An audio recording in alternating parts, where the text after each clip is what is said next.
సరే అలాగ అక్కడ అలా కన్వే అవ్వలేదు కాబట్టి మేము కూడా ప్రెస్ ముందుకు వచ్చి కన్వే చేద్దామని ప్రెస్ ముందుకు వచ్చి.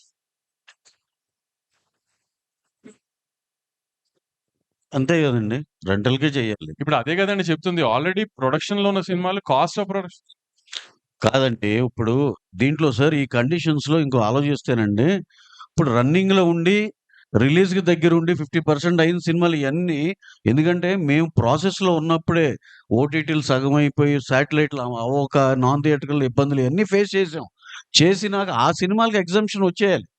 ఇప్పుడు ఉన్నట్టుండి రేపొద్దున్నే నుంచో లేకపోతే ఇంకో 10 రోజుల నుంచి ఇది మేము ఇంప్లిమెంట్ చేస్తాం అనేది కాదు కదా. అది ఎందుకంటే ఈ ఫస్ట్ కండిషన్ ఈ సినిమాలకి ఎగ్జామ్షన్ రావాలి. నెక్స్ట్ మీరు వీపీఎఫ్లు అన్నీ మీరు బేర్ చేసుకోవాలి. నెక్స్ట్ అక్కడ ఉన్న కండిషన్ గ్రేడింగ్ ఆఫ్ థియేటర్ జరగాలి, రన్ ట్రాక్ పెట్టాలి. ఇలాంటి చాలా చాలా పాయింట్స్ ఉన్నాయి. ఇవన్నీ కూడా ఫుల్ఫిల్ చేసుకున్నాక ఇద్దరం ఉభయం కలిసి okay we are going entering into the system అని వెళ్తాం. ఇప్పుడు మూసాపేటలో ఒక నిమిషం, మూసాపేటలో మొన్న ఒక మల్టీప్లెక్స్ ని బాగా డెవలప్ చేశారు. ఈ మధ్య కాలంలోనే ఒక మల్టీప్లెక్స్ మూసాపేటలో బాగా డెవలప్ చేశారు. నిన్న కూర్చున్న ఒక పెద్ద ఎక్స్‌బిటర్. దాని ఎదురుగుండానే మనందరికీ బాగా అలవాటైన ఒక సింగిల్ స్క్రీన్ ఉంది. దాన్ని ఇప్పటిదాకా డెవలప్ చేయట్లా. దాన్ని డెవలప్ ఇప్పుడు ఒకవేళ ఓనర్ చేద్దామన్నా కూడా చేయనివ్వట్లా. ఎందుకు ఇప్పుడు సింగిల్ స్క్రీన్ ఎంత బాగా డెవలప్ చేస్తే అంత బాగా జనం వెళ్తారు కదా. అంటే ఎదురుగా ఉన్న మల్టీప్లెక్స్ డెవలప్ చేయొచ్చు, జనాలు దానికెళ్ళాలి. సింగిల్ స్క్రీన్ మాత్రం కుప్పతొట్టులో ఉండి వాసన వస్తూ ఉండాలి, అంతేనా? దాన్ని డెవలప్ చేయనివ్వరా? ఒకసారి చెప్తున్నానండి, నేను మా విమల్ థియేటరే అండి. విమల్ థియేటర్ ఉంది సార్. కోట్లు ఖర్చు పెట్టి రెనోవేట్ చేసాం.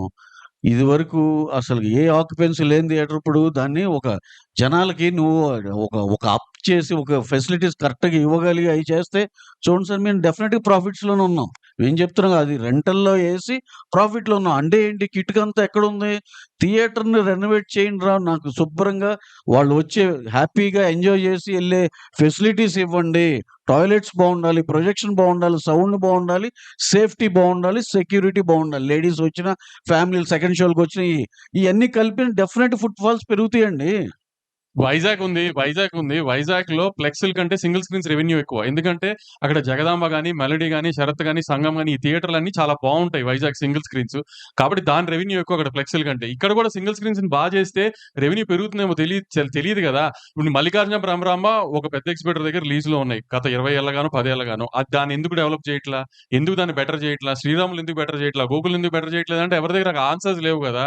అయన్నీ చేయట్లేదు గానీ దాని చుట్టుపక్కల అన్నీ వస్తున్న మల్టీప్లెక్స్ అన్ని మంచి మంచి మల్టీప్లెక్స్‌లు వస్తున్నాయి. ఆ మల్టీప్లెక్స్‌లకి రెవెన్యూ వెళ్తుంది. ఆ మల్టీప్లెక్స్‌లకి ఫీడింగ్ వెళ్తుంది. కొన్ని రోజులు మీరు నిజంగా సింగిల్ స్క్రీన్స్ గురించి అంత ఆలోచించాలి. కొన్ని రోజులు మల్టీప్లెక్స్‌కి ఫీడింగ్ ఆపేసి సింగిల్ స్క్రీన్స్‌కి సినిమా ఇవ్వండి. మల్టీప్లెక్స్ ఉన్న చోట మల్టీప్లెక్స్ ఇవ్వకుండా పక్కన ఉన్న సింగిల్ స్క్రీన్‌కి ఇవ్వండి. అంత నిజంగా సింగిల్ స్క్రీన్ మీద ప్రేమ ఉన్నోళ్ళైతే ఫస్ట్ మీ మల్టీప్లెక్స్‌లో షోలు పడిపోవాలి. అంతా అయిపోయిందో సింగిల్ స్క్రీన్‌కి సినిమా ఇస్తున్నారు. కొన్ని కొన్ని చోట్ల సింగిల్ స్క్రీన్ ఉన్న మల్టీప్లెక్స్‌కి ఇచ్చి సింగిల్ స్క్రీన్స్‌కి ఇవ్వరు బీసీల్లో. మీ మీ మీ ఫ్లెక్స్‌లు ఉన్న చోట. అట్లాంటప్పుడు మీకు ఎగ్జిబిటర్ గుర్తురాడు, సింగిల్ స్క్రీన్ గుర్తురావు, ఏమీ గుర్తురావు. మీ ఫ్లెక్స్‌లు గుర్తొస్తాయి, మీ రెవెన్యూ గుర్తొస్తుంది. ఈ ఏదన్నా పక్క పెద్ద సినిమా వస్తుంది, ప్రాబ్లమ్ ఉంది అనగానే మీకు ఎగ్జిబిటర్‌లో సింగిల్ స్క్రీన్స్ గుర్తొచ్చేస్తాయా? ఇప్పుడు మేము అడుగుతుంది అదే కదా. ఇప్పుడు వాళ్ళకి థియేటర్స్ డెవలప్మెంట్‌కి ఎలా 1 ఇయర్ కావాలో, మాకు కూడా అండర్ ప్రొడక్షన్‌లో ఉన్న సినిమాలన్నీ రిలీజ్ అయిపోవడానికి 1 ఇయర్ కావాలి. అయి 2 ఒకే టైంకి వచ్చే టైంకి ఈ కండిషన్స్ అన్ని ఒకసారి పేపర్ మీద పెట్టుకొని ఈక్వల్ టర్మ్స్ ఉన్న టైంలో లేదా మిడిల్ గ్రౌండ్ ఉన్న చోట ఓకే అనుకుని అక్కడి నుంచి కొత్త సినిమాలు ఆ టర్మ్స్‌లో వెళ్తాం ఇంకా.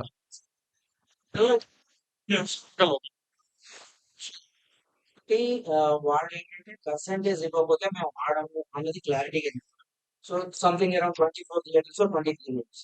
ఇన్ కేస్ వాళ్ళు అదే పట్టుదల మీద ఉంటే మీ తాలూకా స్పందన ఏంటి? అంటే ఇప్పుడు ఆ 23 థియేటర్స్‌లో సినిమా అయినంటే ఫస్ట్ ఎఫెక్ట్ అయ్యేది పెద్ది. సో అప్పుడు పెద్ద ఎఫెక్ట్ అయితే ఏంటంటే అప్పుడు చిరంజీవి గారి దగ్గరికెళ్ళి, చరణ్ గారి దగ్గరికెళ్ళి సార్ ఇది సార్ సిట్యుయేషను. ఇట్లా లాస్ట్ మినిట్‌లో చెప్పారు. ఆల్రెడీ ప్రొడ్యూసర్ అయిన ఆయన పెద్ది మీద ఒక అమౌంట్ ఆఫ్ ఎక్స్‌పెండిచర్ అయిపోయింది. సో ఇప్పుడు ఈ హిట్ తీసుకునే పొజిషన్‌లో ప్రొడ్యూసర్ లేరు. కాబట్టి ఏం చేద్దామండి అని చిరంజీవి గారిని అడగటమే ఇంక నెక్స్ట్.